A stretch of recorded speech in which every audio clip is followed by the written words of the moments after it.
The Battle of Brandy Station, also called the Battle of Fleetwood Hill, was the largest predominantly cavalry engagement of the American Civil War, as well as the largest ever to take place on American soil. It was fought on June 9, 1863, around Brandy Station, Virginia, at the beginning of the Gettysburg Campaign by the Union cavalry under Maj.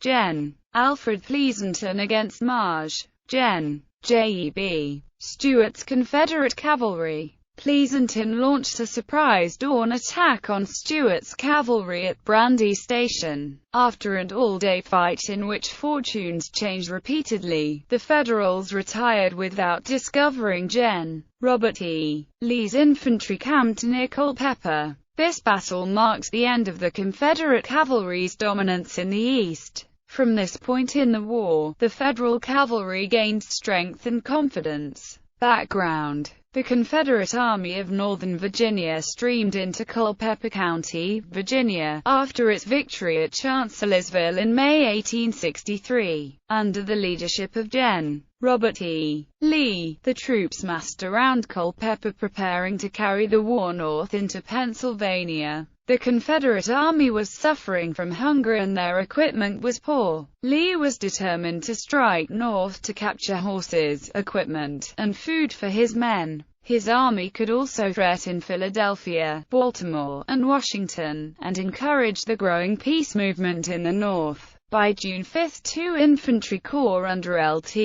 Gens. James Longstreet and Richard S. Ewell were camped in and around Culpeper, 6 miles northeast of Culpeper, holding the line of the Rappahannock River. Stuart bivouacked his cavalry troopers, screening the Confederate Army against surprise by the enemy. Most of the Southern cavalry was camped near Brandy Station. Stuart, befitting his reputation as a dashing cavalier or bow saber, requested a full field review of his troops by Gen. Lee. This grand review on June 5 included nearly 9,000 mounted troopers and 4 batteries of horse artillery, charging in simulated battle at Inlet Station, about 2 miles southwest of Brandy Station. Gen. Lee was not able to attend the review, however, so it was repeated in his presence on June 8.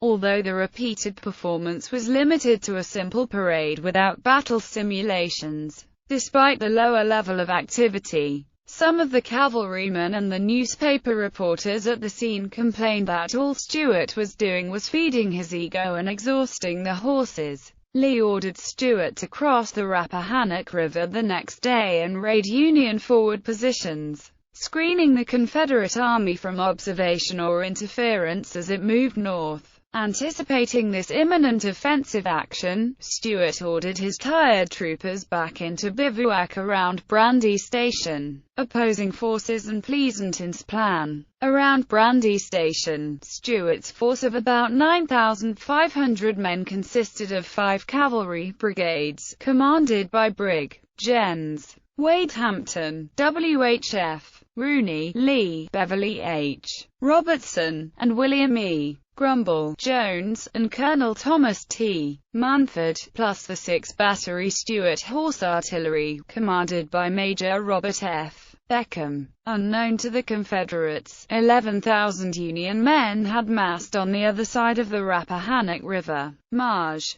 Gen. Alfred Pleasonton, commanding the Cavalry Corps of the Army of the Potomac, had organized his combined armed forces into 2 wings, under Brig. Gens. John Buford and David McMurtry Gregg, augmented by infantry brigades from the 5th Corps. Buford's wing, accompanied by Pleasonton, consisted of his own 1st Cavalry Division, a reserve brigade led by Major Charles J. Whiting, and an infantry brigade of 3,000 men under Brig. Gen. Adelbert Ames. Gregg's wing was the 2nd Cavalry Division, led by Carl Alfred N. Duffy A., the 3rd Cavalry Division, led by Gregg, and an infantry brigade under Brig. Gen. David A. Russell. The commander of the Army of the Potomac, Maj. Gen. Joseph Hooker, interpreted the enemy's cavalry presence around Culpeper to be indicative of preparations for a raid of his army's supply lines. In reaction to this, he ordered Pleasanton's force on the spoiling raid to disperse and destroy the Confederates. Pleasanton's attack plan called for a two-pronged thrust at the enemy. Buford's wing would cross the river at Beverly's Ford, 2 miles northeast of Brandy Station. At the same time, Gregg's would cross at Kelly's Ford, 6 miles downstream to the southeast. Pleasanton anticipated that the Southern cavalry would be caught in a double envelopment, surprised, outnumbered, and beaten. He was, however, unaware of the precise disposition of the enemy, and he incorrectly assumed that his force was substantially larger than the Confederates he faced. Battle. About 4:30 a.m. on June 9, Buford's column crossed the Rappahannock River in a dense fog, pushing aside the Confederate pickets at Beverly's Ford. Pleasanton's force had achieved its first major surprise of the day. Jones's brigade, awakened by the sound of nearby gunfire, rode to the scene partially dressed and often riding bareback. They struck Buford's leading brigade, commanded by Colonel Benjamin F. Davis, near a bend in the Beverly's Ford Road, and temporarily checked its progress, and Davis was killed in the ensuing fighting. Davis's brigade had been stopped just short of where Stuart's horse artillery was camped and was vulnerable to capture. Cannoneers swung 1 or 2 guns into position and fired down the road at Buford's men, enabling the other pieces to escape and establish the foundation for the subsequent Confederate line. The artillery unlimbered on 2 knolls on either side of the Beverly's Ford Road. Most of Jones's command rallied to the left of this Confederate artillery line, while Hampton's brigade formed to the right.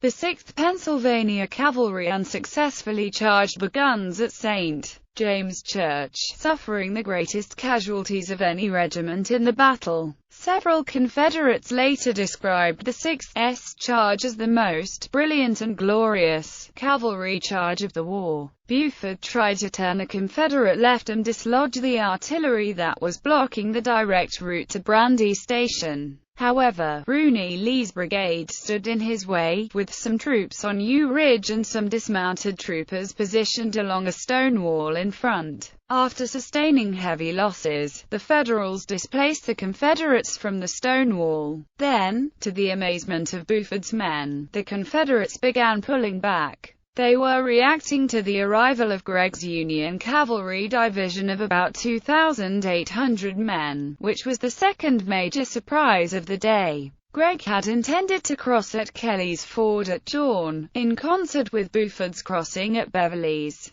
but assembling the men from dispersed locations and Duffy's division getting lost on the way cost them 2 hours. They had intended to proceed on roads leading directly into Brandy Station, but discovered the way blocked by Robertson's brigade. Gregg found a more circuitous route that was completely unguarded, and, following these roads, his lead brigade under Colonel Percy Wyndham arrived in Brandy Station about 11 a.m. Between Gregg and the St. James battle was a prominent bridge called Fleetwood Hill, which had been Stuart's headquarters the previous night. Stuart and most of his staff had departed for the front by this time, and the only force on Fleetwood when Gregg arrived was a howitzer, left in the rear because of inadequate ammunition. Major Henry B. McClellan, Stuart's adjutant, called Lt.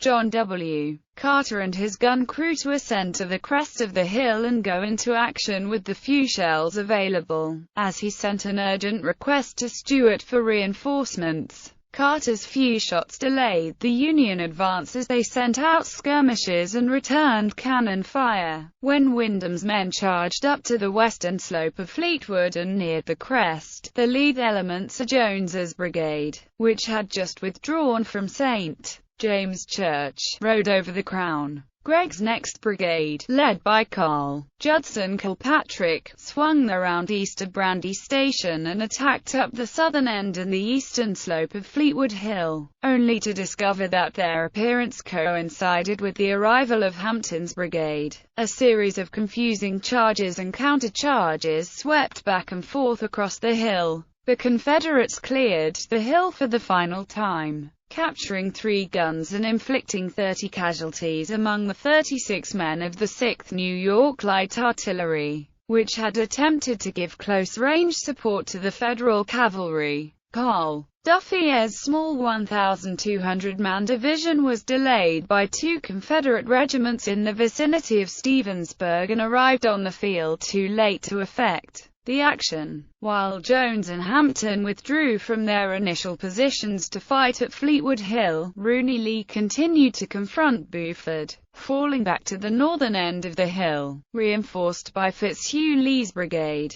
Rooney Lee launched a counterattack against Buford at the same time as Pleasonton had called for a general withdrawal near sunset, and the 10-hour battle was over. Aftermath. Brandy Station made the Federal cavalry, up to that time confessedly inferior to the Southern horsemen. They gained on this day that confidence in themselves and in the commanders which enabled them to contest so fiercely the subsequent battlefields.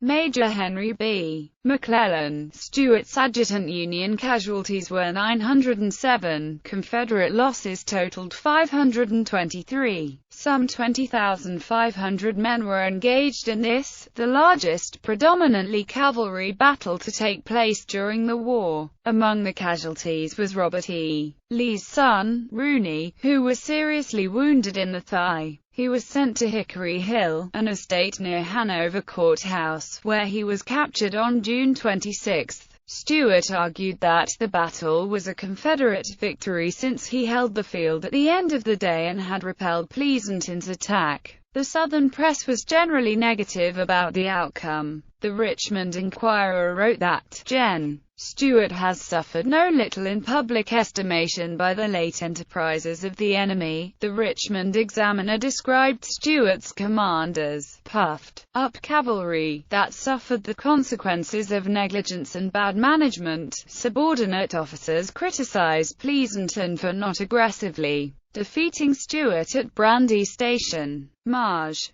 Gen. Hooker had ordered Pleasonton to disperse and destroy the Confederate cavalry near Culpeper, but Pleasonton claimed that he had only been ordered to make a reconnaissance in force toward Culpeper, thus rationalizing his actions. For the first time in the Civil War, Union cavalry matched the Confederate horsemen in skill and determination, and Stuart's humiliation as the victim of 2 surprise attacks, the very thing cavalry is supposed to ensure does not happen, foreshadowed other embarrassments ahead for him in the Gettysburg campaign. Battlefield preservation. The Brandy Station Foundation was formed to protect the Brandy Station battlefield from development. According to Clark B. Hall, a small group of citizens came together over coffee in a little home situated just south of the Rappahannock River in eastern Culpeper County, Virginia. Over time, the organization grew to over 400 members and has been the cornerstone of efforts to save the battlefield from attempts to turn it into an office park and a racetrack, as well as preserving the historic building known as Graffiti House. In 1990, the National Park Service completed mapping of historic resources at Brandy Station and recommended preservation of 1,262 acres at 4 separate engagement areas. The Civil War Trust has been the major preservation organization involved at Brandy Station. The Trust, supplemented by the BSF, saved 1,860 acres on the Brandy Station battle site.